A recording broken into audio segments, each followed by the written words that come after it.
ஓம் ஸ்ரீ குருப்யோ நமக. ஓம் ஸ்ரீ அபிராமி அன்னையே போற்றி.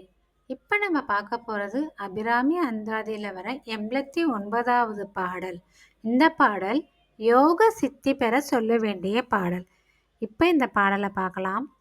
சிறக்கும் கமல திருவே நின் சேவடி சென்னி வைக்க துறக்கம் தரும் நின் துணைவரும் நீயும் துரியமற்ற உறக்கம் தரவந்து உடம்போடு உயிர் உறவற்றறிவு மறக்கும் பொழுதென் முன்னே வரல் வேண்டும் வருந்தியுமே. அபிராமிப்பட்டர் அபிராமி அன்னையை வேண்டி மரண தருவாயில் சிவபெருமானுடன் கூடிய தரிசனம் கிடைக்க வேண்டும் அன்னையை வேண்டி வழிபடுறாங்க. இந்த பாடலை நீங்களும் சொல்லி அன்னையை வேண்டி வழிபடுங்க. உங்களுக்கும் அன்னையினோட அருள் கிடைக்க பெறுவீங்க.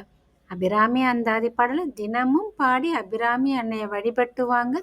அபிராமி அன்னையோட அருள் நிச்சயமா உங்களுக்கும் உங்க குடும்பத்துக்கும் பரிபூர்ணமா கிடைக்க பெறுவீங்க. ஓம் ஸ்ரீ அபிராமி அன்னையே போற்றி.